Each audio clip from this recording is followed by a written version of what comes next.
La irrupción ocurrió sin avisos ni filtraciones. De madrugada, en lo más profundo de Coahuila, el silencio del desierto fue roto por el estruendo de un portón metálico derribado con fuerza. El viento helado levantaba polvo seco mientras los primeros agentes cruzaban el umbral. Lo que estaba por comenzar no era un cateo cualquiera, era una operación diseñada para desenterrar una verdad que llevaba años enterrada bajo capas de papeles, empresas ficticias y silencio institucional. Desde la Ciudad de México, Noroña seguía cada movimiento en tiempo real.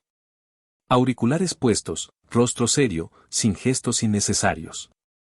La transmisión era técnica, directa, sin espacio para interpretaciones. Procedan. Revisen todo.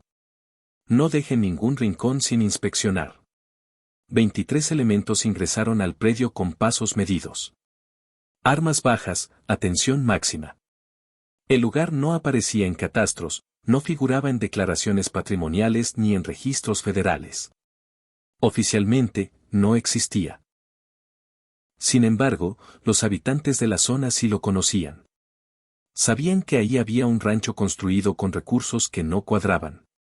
Un rancho levantado durante el periodo en que su propietario gobernaba el estado. El nombre del dueño no era un secreto. Rubén Moreira Valdés, exgobernador de Coahuila, diputado federal y coordinador del Partido Revolucionario Institucional. Aquella finca no era una propiedad ordinaria.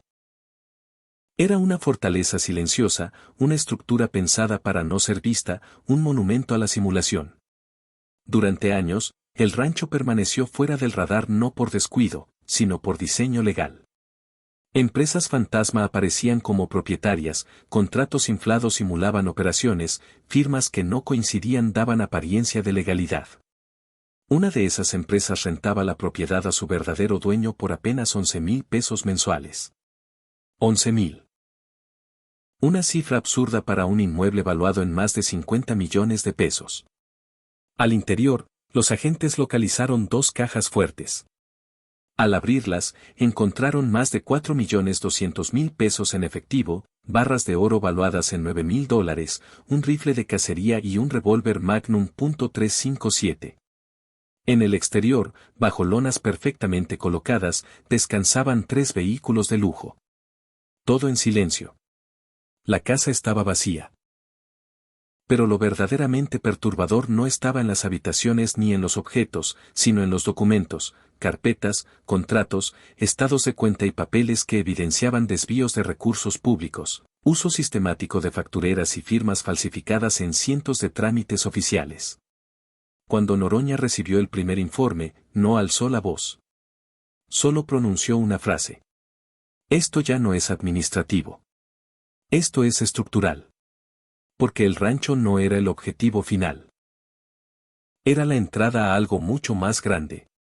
Y lo que surgía de esos documentos no comprometía solo a un hombre, sino que apuntaba a una élite política completa.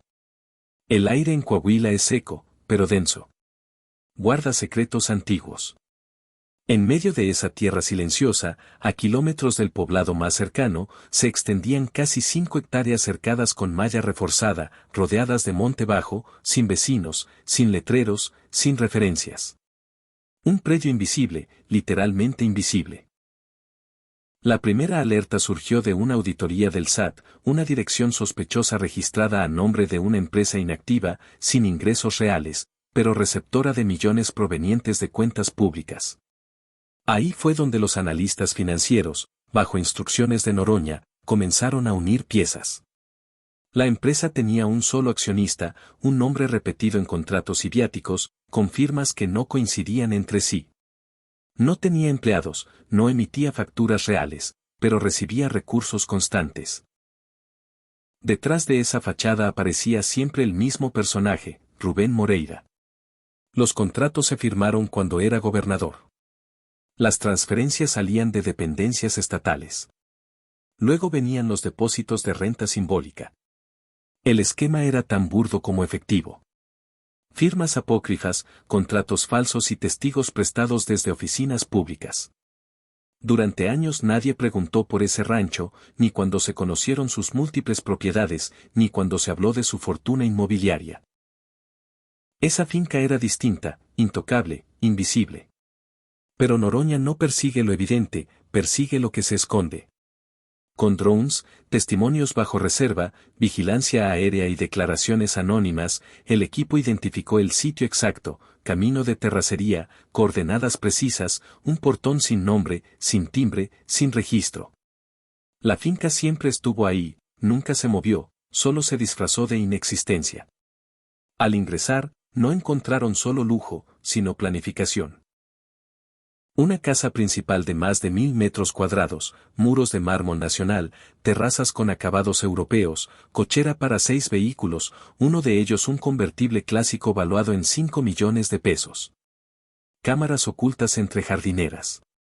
Un sótano con una caja fuerte empotrada en concreto. ¿Quién puede tener algo así sin que nadie lo note durante más de una década?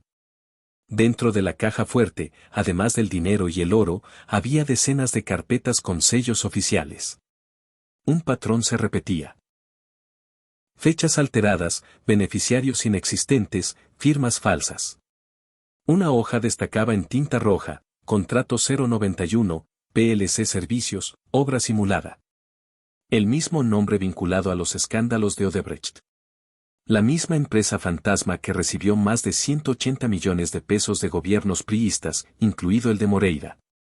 Eso fue la chispa definitiva. Tenemos desvío de recursos, documentos falsos y vínculos mayores. Resguarden todo. Esto va directo a la Fiscalía General. En otras carpetas aparecieron estados financieros de empresas agrícolas que nunca sembraron nada, pero recibieron contratos millonarios. Pagaban renta al rancho. El ciclo cerrado. En una libreta del segundo piso, una lista con nombres, apodos, montos y fechas. Uno subrayado 2 veces, Ancira, año 2014.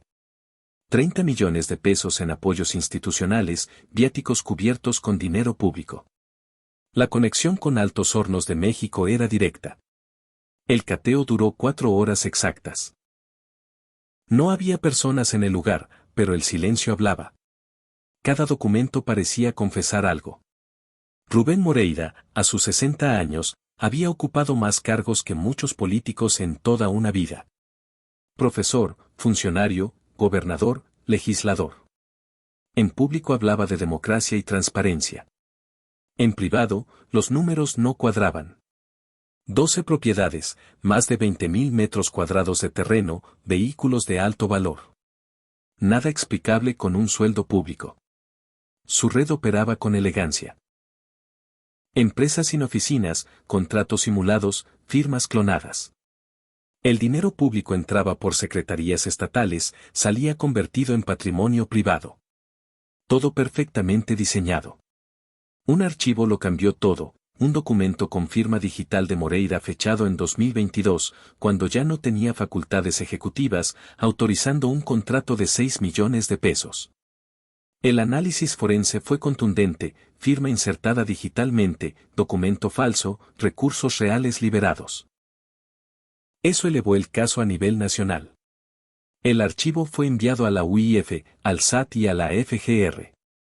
Los metadatos revelaron algo aún más grave. El documento se creó 5 días antes del cateo, desde un equipo en Ciudad de México, con usuario activo y acceso a sistemas oficiales. Tenemos una operación en curso, dijo Noroña en reunión cerrada. Esto no es pasado. Está vivo. Al regresar al rancho, hallaron un disco duro portátil oculto en una caja de herramientas. Encriptado. Con un nombre grabado. Rubén GM Admin. Nadie lo había tocado. Dentro podría estar la prueba definitiva. Al día siguiente, Noroña dio una declaración pública sin rodeos. Nadie está por encima del Estado, ni quienes lo usaron para enriquecerse. Confirmó que el cateo fue planeado en horas, que la finca estaba ligada a empresas fantasma con contratos vigentes y que el material encontrado podía implicar a más legisladores en funciones. No intervenimos una casa. Intervenimos un símbolo. El disco duro fue trasladado bajo custodia militar a un laboratorio forense. Se abrió una carpeta conjunta por lavado de dinero, documentación falsa, enriquecimiento ilícito y delincuencia organizada de cuello blanco. La estrategia era clara, no ir solo contra Moreira, sino contra toda la red. En San Lázaro, el ambiente cambió. Algunos legisladores cerraron filas, otros guardaron silencio. En Coahuila, cuentas se congelaron, contratos se cancelaron, empresas fantasma dejaron de responder. El impacto no fue solo legal, fue moral. Porque quedó claro que la corrupción no siempre se esconde con armas, a veces usa corbata. El rancho quedó vacío. El polvo volvió a asentarse. Pero algo se rompió para siempre. Ya no era solo una finca sin registro. Era el símbolo de un sistema de impunidad que empezaba a colapsar. Rubén Moreira aún no ha sido detenido. Conserva su curul. Sigue negándolo todo. Pero los documentos ya no le pertenecen. Ahora forman parte de un expediente que crece cada día. Y quien abrió esa puerta fue Noroña. Sin protagonismo, sin discursos largos, dio la orden correcta y desmontó uno de los esquemas de corrupción más sofisticados del periodo reciente. Porque esta vez alguien entró, revisó todo y dejó constancia. Y cuando la verdad queda documentada, ya no hay rancho, poder ni silencio que la vuelva a enterrar.